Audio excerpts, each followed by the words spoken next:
Good morning students, कैसे हैं आप।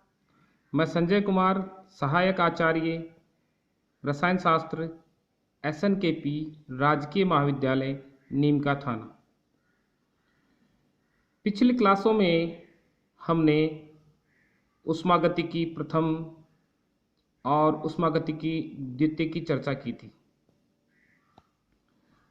ऊष्मागतिकी का प्रथम नियम यह कहता है कि ऊर्जा को न तो उत्पन्न किया जा सकता है न ही नष्ट किया जा सकता है, बल्कि ऊर्जा एक रूप से दूसरे रूप में रूपांतरित हो सकती है।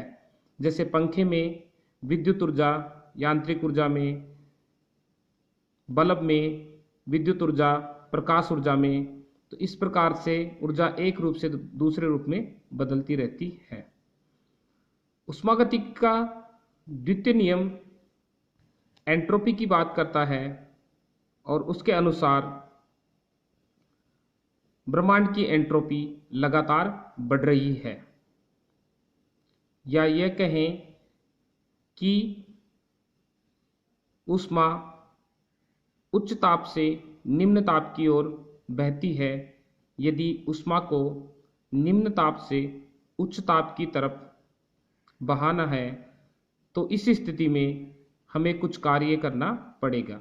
यह ऊष्मागतिकी का द्वितीय नियम था। ऊष्मागतिकी का शून्यांकी नियम यह कहता है, यदि A वस्तु B के साथ तापीय साम्य में है तथा B C के साथ तापीय साम्य में है तो A और C तापीय साम्य में होंगे। ये ऊष्मागतिकी का शून्यांक नियम है। आज हम ऊष्मागतिकी के तृतीय नियम की चर्चा करेंगे। ऊष्मागतिकी के जो तृतीय नियम था वह मैक्स प्लांक ने 1913 में दिया था और इस नियम के अनुसार शुद्ध एवं पूर्णतया क्रिस्टलीय ठोसों की एंट्रोपी का मान परम शून्य ताप पर शून्य होता है। कंडीशन क्या लगाई कि शुद्ध एवं पूर्णतया क्रिस्टलीय ठोसों की, शुद्ध का मतलब उसमें एक ही प्रकार के क्या होने चाहिए, एटम्स होने चाहिए और क्रिस्टलीय ठोस हो तो उनकी जो परम शून्य ताप पर जो एंट्रोपी क्या होगी, शून्य होगी। तो आप यहाँ देख सकते हैं एंट्रोपी लिमिट T 0 केल्विन, तो इसका मान क्या होगा, शून्य होगा। यह ऊष्मागतिकी का तृतीय नियम है। अब इसके गणितीय रूप की बात करें तो हमने पहले पढ़ा था कि स्थिर दाब पर किसी पदार्थ की एंट्रोपी में ताप के साथ परिवर्तन को निम्न समीकरण द्वारा दर्शाया जा सकता है।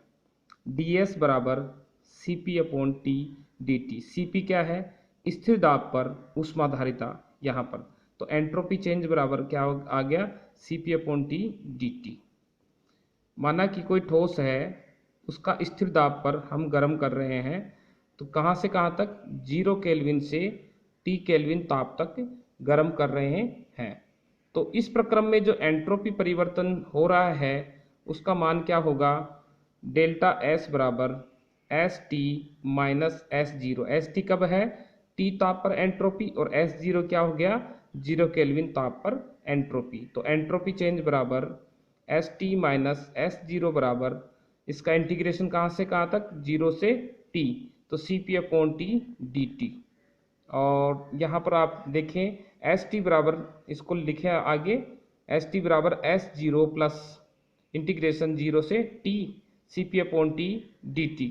तो यहाँ पर जो S0 क्या है, परम शून्य ताप पर एंट्रोपी क्या है, एंट्रोपी है, और ST क्या हो गई, निरपेक्ष एंट्रोपी, एब्सोल्यूट एंट्रोपी। तो जो परम शून्य ताप पर जो एंट्रोपी क्या है, उसका मान according to third law of thermodynamics क्या था, शून्य था। तो इस समीकरण में इसका मान रखेंगे तो हमारे पास ये निकल कर आया कि ST बराबर क्या आ गया, 0 से T इंटीग्रेशन Cp/T dt। तो ये ऊष्मागतिकी के तृतीय नियम का रूप है।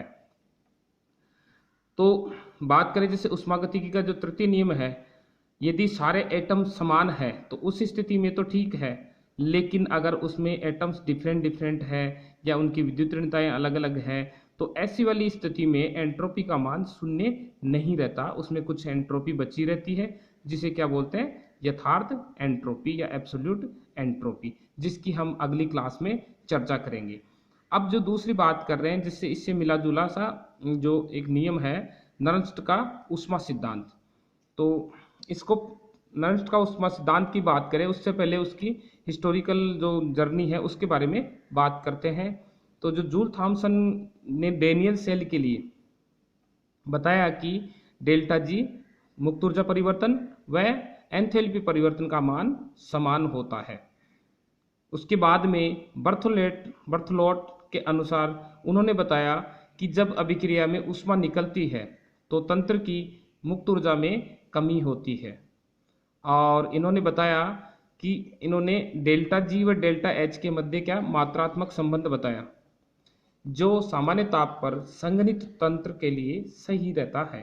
संघनित तंत्र का मतलब कंडेंस सिस्टम। अब जैसे गिब्स हेल्महोल्ट्ज ने स्थिर दाब पर डेल्टा जी व डेल्टा एच में एक रिलेशन, क्वांटिटिव रिलेशन डेवलप किया, जिसे हम गिब्स हेल्महोल्ट्ज इक्वेशन कहते हैं।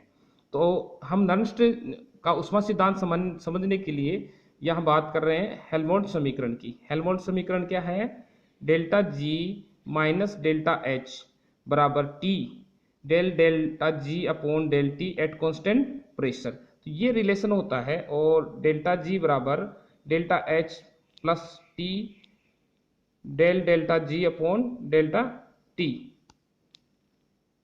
Eight constant P. तो ये हमने बात की। तो ये क्या है, गिब्स हेल्महोल्ट्ज समीकरण है। अब बात करें जैसे 1902 में रिचर्डसन ने विभिन्न तापों पर सेल के विद्युत वाहक बल ईएमएफ को ज्ञात किया और पाया कि स्थिर दाब पर जो ये वाली क्वांटिटी है ना, del upon del G upon del T at constant pressure, इसका मान ताप घटने के साथ साथ लगातार घटता जाता है, और परम शून्य ताप के इर्द गिर्द क्या हो जाता है, डेल्टा जी व डेल्टा एच के मान क्या आ जाते हैं, समान आ जाते हैं, निकट आ जाते हैं, और परम शून्य ताप पर बिल्कुल ये समान हो जाते हैं। तो यहाँ आगे देखें कि लिमिट क्या कंडीशन लगाई इन्होंने कि T बराबर 0 केल्विन ताप पर डेल्टा जी बराबर क्या आ गया, डेल्टा एच। तो गिब्स हेल्महोल्ट्ज समीकरण में ये मान रख देते हैं, T बराबर 0 केल्विन रखने पर तो डेल्टा जी, तो इधर वाली क्वांटिटी तो सारी क्या हो जाएगी, शून्य, T del delta G upon del T at constant pressure वाली, तो delta G minus delta H बराबर क्या आ गया, शून्य। तो limit T tends to 0 kelvin, delta G बराबर limit T tends to 0 kelvin delta H, तो ये दोनों क्या हो जाएंगी, बराबर हो जाती है। अर्थात 0 केल्विन ताप पर डेल्टा जी व डेल्टा एच के मान क्या होंगे, समान होते हैं। अब जो ये जो चर्चा की किसने, डेनियल सेल के बारे में चर्चा हुई, बर्थलोट ने की और गिब्स हेल्महोल्ट्ज ने की, और ये रिचर्डसन की बात आ गई।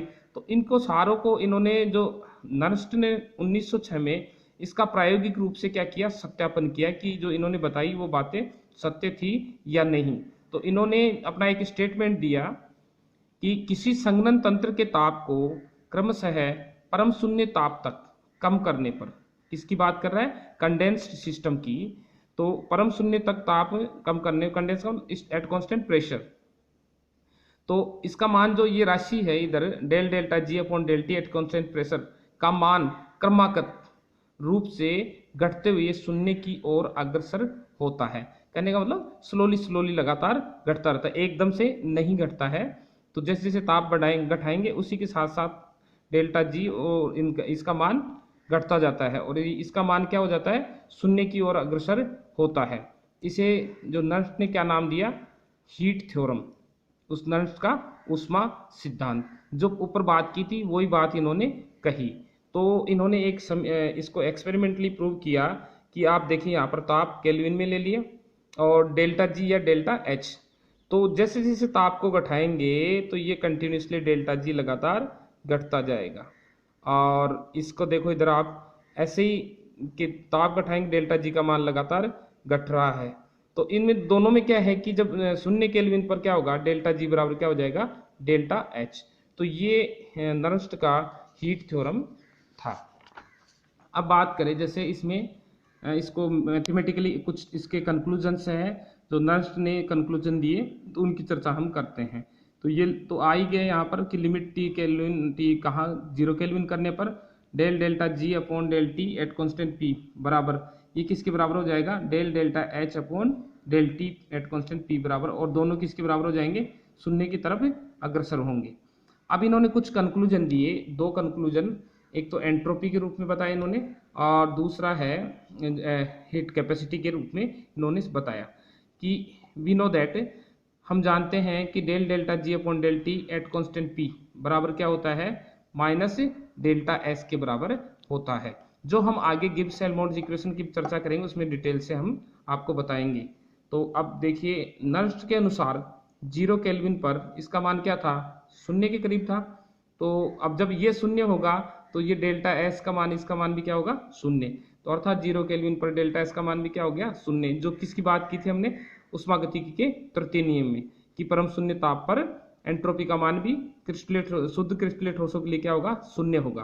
तो लिमिट यहाँ देखें T 0 kelvin S2 minus S1 बराबर 0। अतः परम शून्य ताप के क्षेत्र में सारे प्रक्रम बिना एंट्रोपी परिवर्तन के होते हैं। तो यहाँ पर एंट्रोपी क्या रहेगी, चेंज नहीं होती। अब जो दूसरा जो इसका कंक्लूजन था नर्स्ट का, किरचॉफ के अनुसार जो एंथैल्पी में परिवर्तन हो रहा था ताप के साथ, वो किसके बराबर था, हीट कैपेसिटी चेंज के बराबर। तो डेल्टा Cp बराबर del delta H upon del T at constant pressure. तो ये था। अब नर्स्ट के अनुसार क्या था, जो ये वाली राशि का मान क्या था, शून्य था।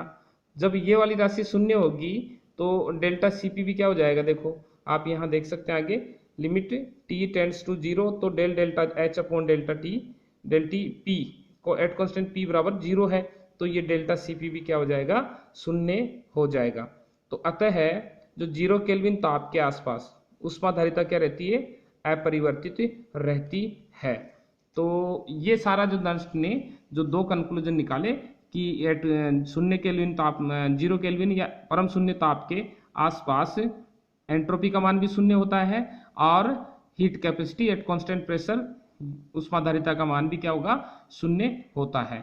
तो आज हमने ऊष्मागतिकी के तृतीय नियम की चर्चा की, जो आपको अच्छे से समझ में आया होगा, और जो पिछली क्लासें हैं मैं समझता हूँ आपने एंजॉय किया होगा। Thank you.